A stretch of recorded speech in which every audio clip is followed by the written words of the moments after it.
30 సంవత్సరాల సుదీర్ఘ పోరాటంలో పులి స్టాప్ పెట్టాలి, మాదిగల సమస్యకు దళిత సమస్యలకు పరిష్కారం వెతకాలని చెప్పి వర్గీకరణ సుప్రీంకోర్టు జడ్జిమెంట్ తర్వాత ఈ రాష్ట్రంలో వర్గీకరణ చేస్తున్నటువంటి ముఖ్యమంత్రి మన రేవంత్ రెడ్డి గారు ఈరోజు దేశం మొత్తం ఒక జాతీయ నాయకుడిగా తయారు కావడానికి మరి ఎస్సీల వర్గీకరణ బీసీ కులగణనే ఈరోజు రేవంత్ రెడ్డి గారిని జాతీయ నాయకుడు చేయబోతుంది.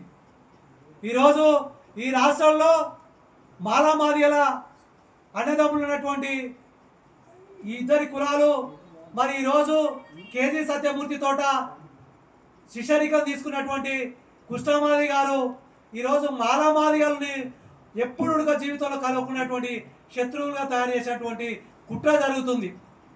ఈరోజు ఎన్నో మాకు ఉద్యమాలు నేర్పినటువంటి వాళ్ళు, దళిత ఉద్యమాలకు నాయకత్వం వహించినటువంటి వాళ్ళు, అన్నదమ్ములుగా కలిసినటువంటి మాలమాదిగ రెండు కులాలకు నాయకత్వం వహించినటువంటి వాళ్ళ మధ్య ఈరోజు వర్గీకరణ సమస్య పరిష్కారం కాబోతుంది అని చెప్పి జీర్ణించుకోలేక ఈరోజు రెండు కులాల మధ్య కొట్లాడబెట్టేది నేర్చుతున్నాడు. ఈరోజు సరే కొంత అటో ఇటో వర్గీకరణ న్యాయమైన డిమాండ్ నెరవేరబోతుంది. 9.75% ఈరోజు మాదిగలకు వస్తే 5 అబో ఈరోజు మాలలకు వస్తుంది.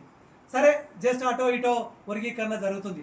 మరి చట్టం తీసుకొస్తున్నటువంటి రేవంత్ రెడ్డి గారి నాయకత్వాన్ని బలపరిచి ఈరోజు డప్పులు కొట్టాలనా, లేకపోతే భారతదేశం అంతా ఈ పక్షాన వహించినటువంటి ఎన్డీఏ ప్రభుత్వం పక్క రాష్ట్రంలో ఉన్నటువంటి ప్రభుత్వం ఏదైతే ఉందో దాన్ని చేయకుండా వర్గీకరణ చేయకుండానందుకు దానికి డప్పు కొట్టాలని ఒకసారి మందకృష్ణ ఆలోచించాలి.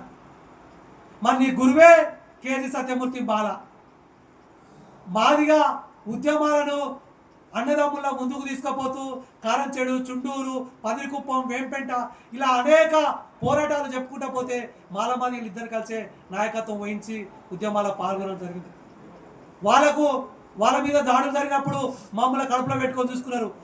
వాళ్ళ మీద జరిగినప్పుడు ఇద్దరం కలిసే పోరాటాలు చేసినాం. సరే అన్నదమ్ముల పంచాయతీ రాష్ట్ర ప్రభుత్వం ఎక్కువనో తక్కువనో తెంపుతుంది, దాన్ని స్వాగతించాలి కదా. ఈరోజు నేను చెప్తున్నా, భారతదేశంలోనే కులగణన చేస్తే, వర్గీకరణ చేస్తే ఈరోజు రేవంత్ రెడ్డి గారు మన ముఖ్యమంత్రి జాతీయ స్థాయిలో దేశానికే ఓ దిక్కుచేటువంటి జాతీయ నాయకుడిగా కాబోతున్నాడు. ఎందుకంటే భారతదేశంలో ఉన్నటువంటి ఏ రాష్ట్రం కూడా ఇప్పటి వరకు కులగణన చేయలేదు. ఏ రాష్ట్రం కూడా ఇట్లా పూర్తి స్థాయిలో ఏకసభ కమిషన్ వేసి డెలిగేషన్ కమిటీ వేసి ఈరోజు వర్గీకరణ చట్టసభలో అసెంబ్లీలో పెట్టి ఆమోదించలేదు. మరి ఈరోజు అనేక సమస్యలు ఉన్నాయి. ఈరోజు వర్గీకరణతో పాటు 1,00,000 కోట్ల రూపాయలు దారి మళ్ళినాయి. మరి ఆ 1,00,000 కోట్ల రూపాయలు దారి మళ్ళినటువంటి నిధులను మన గ్రామాలకు తీసుకురావాలంటే ఈ సమస్య ఫస్ట్ పరిష్కారం కావాలి కదా. మరి మీరు ఏం చేస్తున్నారు? అన్నట్టు రవీంద్ర అన్నట్టు ఈరోజు మీరు బీజేపీకి అంటగాగుతూ మరి ఈ రాష్ట్రంలో చేస్తున్నటువంటి వర్గీకరణకు సపోర్ట్ చేయాల్సింది పోయి రేవంత్ రెడ్డి గారి పక్షాన, కాంగ్రెస్ పార్టీ పక్షాన నిలబడాల్సింది పోయి నీవు ఇంకా కిరికిరి పెడుతూ, ఇంకా అన్నదమ్ముల మధ్య వర్షాలను రెచ్చగొడుతూ ఈరోజు ఏం చేస్తున్నావు? పులి స్టాప్ పెట్టాలి కదా. ఒక ప్రభుత్వం సమస్య పరిష్కరించింది, దానికి పులి స్టాప్ పెట్టాలి. కాబట్టి రేపు 5 తారీఖు లోపల చట్టసభలో మరి అసెంబ్లీ చట్టసభలో బిల్లు ఆమోదం పొందితే ప్రతి గ్రామంలో ఉన్నటువంటి మాదిగ లీడర్ వచ్చి టపాకాయలు కాల్చాలి, మాలలు కలుపుకొని కాల్చాలి. ఎందుకంటే అన్న చెప్పినట్టు, రవీణ చెప్పినట్టు ఇక్కడ వివేక్ వెంకటస్వామి గారి నుంచి మొదలు పెట్టుకుంటే కింద గ్రాస్ రూట్లో ఉన్నటువంటి మాల నాయకులు ఎవ్వరు వ్యతిరేకిస్తలేరు. వర్గీకరణ ఉద్యమాన్ని లేకపోతే ఇప్పుడు చేసేటువంటి చట్టాన్ని ఎవరుగా వ్యతిరేకిస్తలేరు. ఇద్దరు, ఓడు పనికిమాలోడు దిగంబర కాంప్లేనతోడు, ఓడు రెంజర్ల రాజేష్ అనే ఒక పనికిమాలోడు. అంబేద్కరిస్టులు కాదు వాళ్ళు, మనువాదిస్తులు.